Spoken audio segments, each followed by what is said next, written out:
I got 3 reasons you might have clicked on this video. 1. You know that most AAA games nowadays are a complete joke with these aggressive monetization methods and unfriendly business practices that are always in place to make you feel unsatisfied with the purchase, and that you know indie games are almost always a safe haven from these business practices because the people that make these games actually want to be able to enjoy the games that they're making. Reason number 2. You know that something as simple as how you queue up for a mission in Deep Rock Galactic is more creative and unique than any.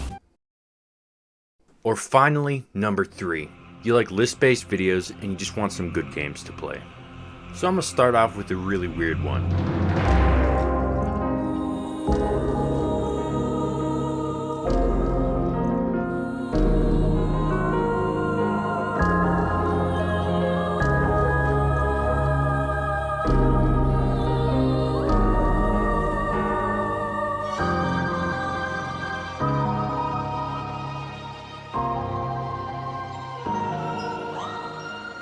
I know next to nothing about Ena Dream BBQ, but the name alone is enough to spark interest for me because the name just seems like complete and total nonsense, and that works because that's what this game looks like.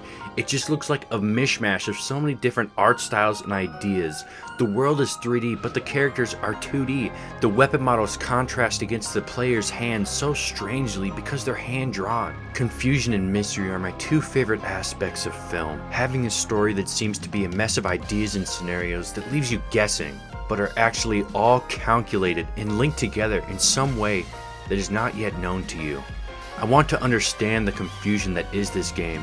But will it be something like Atomic Heart where the intrigue is just on the surface with its style? Or will it keep me thinking with its story like BioShock?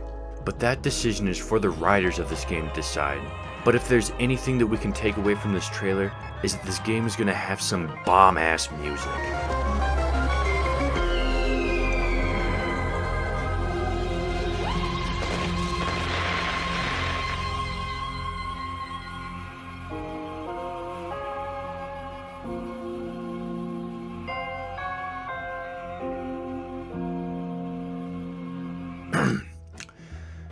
Red Dead Redemption 2, Stardew Valley, Warframe, Minecraft, Ocarina of Time, Far Cry 5, Sonic Frontiers, Cabela's Monster Bass.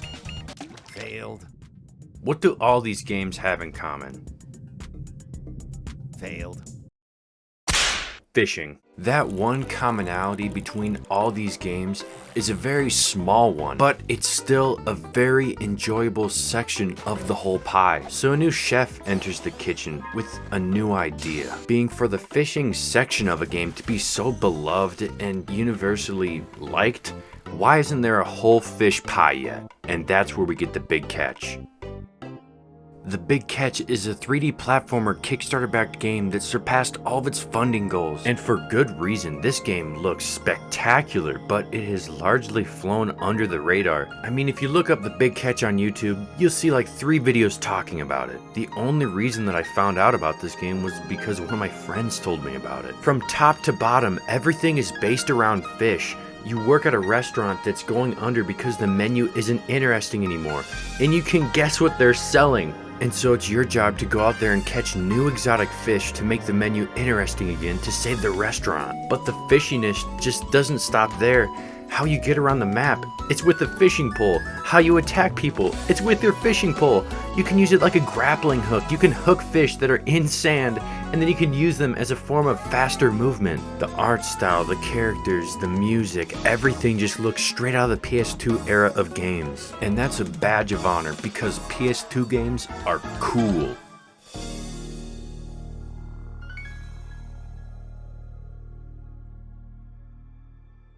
There's nothing in this modern day and age of science that can counter a nuclear bomb that has already went off. The only thing that we have is a nuclear bunker, and that does not stop the blast that has already been made. But in the game V.A Proxy, you are the counter.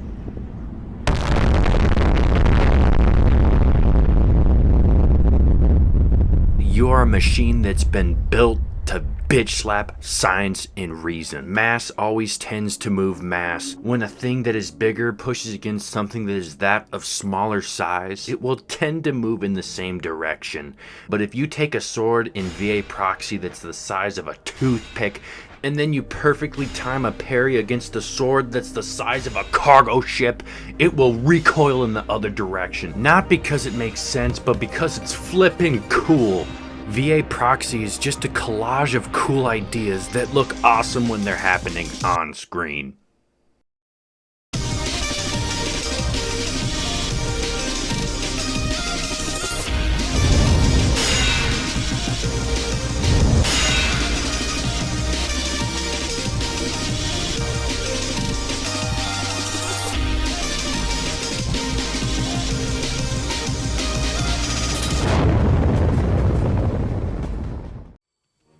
Many games can get people interested in them with just their style alone, and one of those games that comes straight to my mind is Cuphead, with its fantastic hand-drawn world and characters that stands out from any other game out there. Or we could even say Doom Eternal, with its bright and vibrant maps that are all covered in flesh and blood, and gameplay that's so fast that it makes Sonic the Hedgehog blush. Degenerates like you belong on a cross. So now it's time for me to talk about a little game called Mouse. That's the marriage of those two games. The speed and grit of Doom Eternal with the art style of Cuphead. I have a feeling this isn't over yet. In this trailer, we see so many little details, like look at the heart. Depending on if you're overhealed, it will look different, and as you take damage, the style and look of it will change. And every time you take damage, the heart recoils in pain. This is exactly how your health bar looked in the original Doom, with your health being directly linked to how the Doom guy's face looked. And depending on how much health you had, you'd see his face get more and more battered and bruised and bloody as the mission progressed. But in this trailer, we don't just see stuff from the original Doom, we see stuff from Doom 2016 or Eternal with this contextual based damage. Depending on what weapons or where you shoot the opponents that you're facing, different things will happen. Like you got dynamite, light that thing on fire and the enemy turns into a pile of ash. Shoot them in their brain holder and boom, jellies everywhere. My one concern so far that comes from this trailer is enemy diversity. I really think they need to embrace the weirdness that comes from this era of cartoons and just make some outlandish and weird enemies.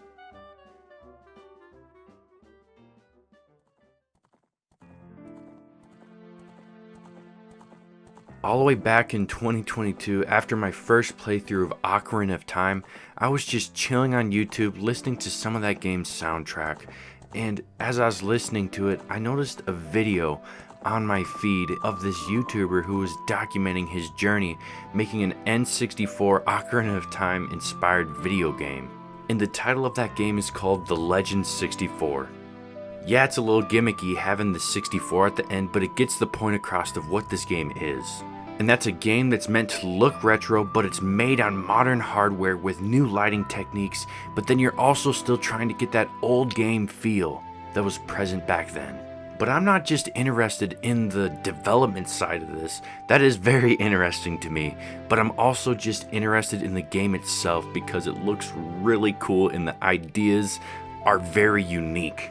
This game is set in Japanese folklore with the spirits and the architecture to all go along with it.